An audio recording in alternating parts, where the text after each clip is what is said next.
Hello, my name is Dr. Yael Perry. I'm a Senior Research Fellow and co-head of the Youth Mental Health team at Telethon Kids Institute in Perth, Australia. And I'm going to be talking a little bit about a project that we've been working on that aims to support carers to improve the mental health of trans young people. I'd just like to start by acknowledging the custodians of the land on which I live and work, the Whadjuk people of the Noongar Nation and their elders past and present. I want to acknowledge and respect their continuing culture and the contribution that they make to the life of this city and this region. So this work really came out of findings from a previous project that my team conducted known as the Trans Pathways Report, which was the largest ever survey of the mental health experiences and care pathways of trans young people across Australia. There were over 850 young people who participated and over 150 parents or carers of trans youth who participated in the survey. And the results of the study were actually quite startling and are somewhat in line with findings from around the rest of the world. The results showed that about 3 out of 4 trans young people experience an anxiety disorder or depression. About 80% have reported self-harming, and startlingly 1 in 2 trans youth have reported that they have attempted suicide.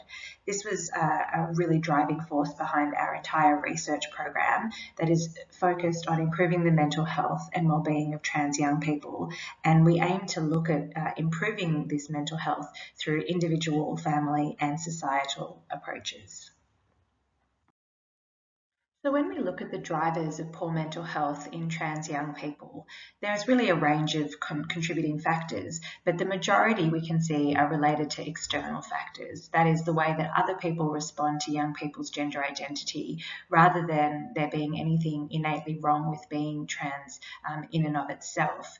If we look at the drivers of poor mental health that are listed here, we can see that a key driver is experiencing a lack of family support. So in the Trans Pathways report, we found that about 2/3 of young people who participated reported experiencing either outright rejection or ambivalence that came across in terms of lack of family support. In contrast, we can also see that family has the potential to make trans young people feel better.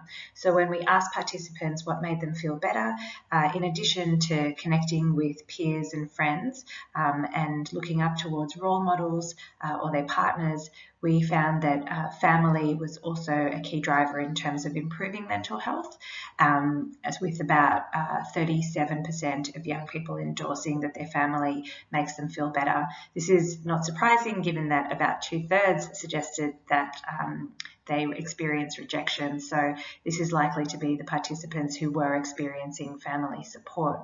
And this has again been the key driver behind a program of research that is dedicated to focusing on the role of parents and carers in improving the mental health of trans youth. So recently we were fortunate to receive some funding from Healthway in Western Australia for the Transforming Families projects, which is focused on supporting caregivers of trans children and young people. And this came off the back of the Trans Pathways findings, but also broader literature in the field, which very strongly suggests that parental acceptance is correlated with a range of protective factors for trans young people, including lower rates of mental health difficulties, increased life satisfaction, reduced stress, homelessness, substance abuse. In contrast, inadequate support of trans youth by their families is associated with a range of negative health and wellbeing outcomes. Outcomes such as increased self-harm and suicidality, increased risk-taking behaviours, and greater rates of mental health difficulties. We know that most trans young people experience parental rejection or ambivalence, so pretty consistently across the literature we find about 2/3 of trans youth reporting either rejection or ambivalence. And importantly, what we found is that anything less than strong parental support can have these detrimental impacts on young people's mental health and wellbeing. So it doesn't simply have to be rejection that result in these negative outcomes. Ambivalence can have the same impact as well. So we know then that parents are a really key driver, and that we need to focus on parental understanding and acceptance to improve the outcomes of trans youth. But there's a general lack of understanding by parents regarding gender diversity and a lack of access to information. And these are cited as key barriers to providing parental support. The Transforming Families project has 3 key phases. The first phase, which has just been completed, involved a series of interviews with parents and trans young people.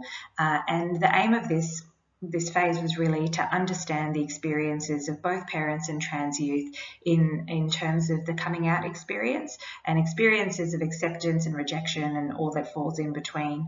We also wanted to understand what both parents and young people felt they needed or currently need to improve acceptance and support within their family.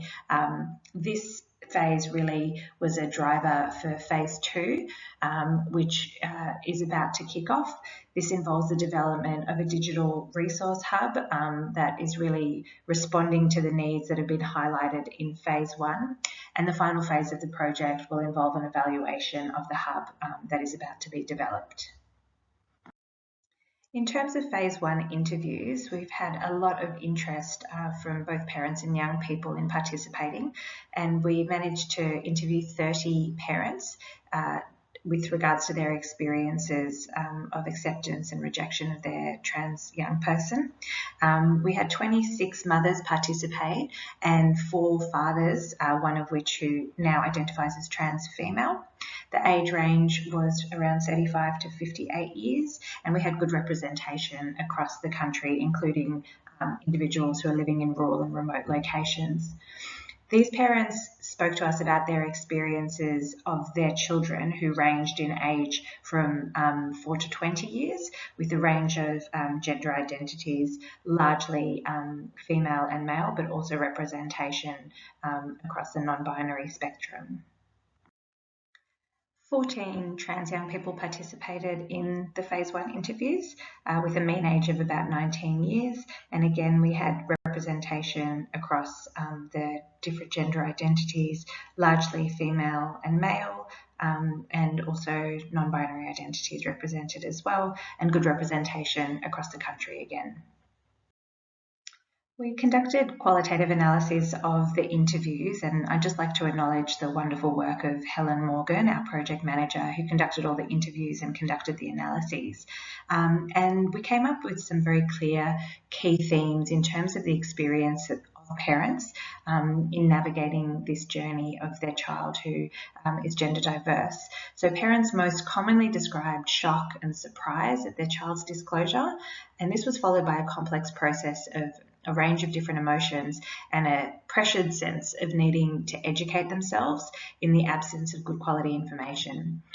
The journeys were most frequently characterised by an exhausting mental burden as they simultaneously tried to support their child, hold their families together, search for their own support, and navigate a range of different systems, including the school and the health system. And these systems were largely under-equipped in and of themselves to deal with trans children and young people. So as a result, parents became accidental advocates and educators, but unanimously they were still able to reflect positively on their experience of this journey, stating that they had experienced personal growth throughout this journey. In terms of what parents reported either helped them or reported what would have been helpful, we found strong thematic unity here. Parents were very clear that they wanted a central online hub with good quality information and resources to help them in their journey. They reported finding other people's stories very powerful, including examples of positive trans representation as a sign that their own child could live a happy and productive life.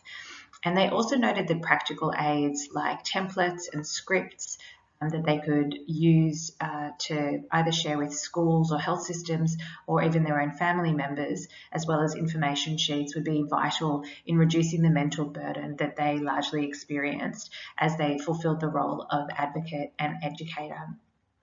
So it's important to note that the parents did actually want evidence-based information, As you can see with this quote, this parent says, "I listen to science, that's what I'll do. It's pretty hard to argue with good science, and really for me, that's what I needed. I just needed to understand it, and good information makes all of the difference." So we, as the sort of evidence drivers in this project, were really keen to find a way to include quality evidence-based information as well as other practical and community-based resources in a one-stop shop that parents could access easily that would really help in reducing their burden. During the course of phase 1 interviews, a number of parents highlighted an existing resource known as TransHub, which is an Australian online resource, and they identified this as a really nice example of the kind of online digital hub they would like to access. Currently, TransHub is focused on trans adults, and it is focused in New South Wales, which is just one state in Australia. So the parents suggested that something along the lines of TransHub that was national and focused specifically on the needs of parents or carers would be very helpful. So rather than reinventing the wheel, we are now in discussion with TransHub to form a collaboration with them and to really adapt and extend upon the work that has already been done, and to create a parent hub that will use a similar format and functionality and structure to TransHub and will serve as the one-stop shop that the parents have requested, but will be more targeted to their needs. So our plan is to collate existing resources that are already available on different sites, both nationally and internationally, and to conduct a gap analysis to see what kinds of additional custom resources need to be developed to be added to this site. We're also planning to conduct a parent workshop in September to co-design the functionality and the content of this parent hub to ensure that it meets the needs of the parents specifically. This is where we are currently at with the project, and we hope to have a fully functional site that is ready for evaluation somewhere around the middle of next year. Thank you for taking the time to listen to this talk. I'm always keen to hear from people who have similar interests, so please feel free to contact me either via email or on Twitter. Thank you.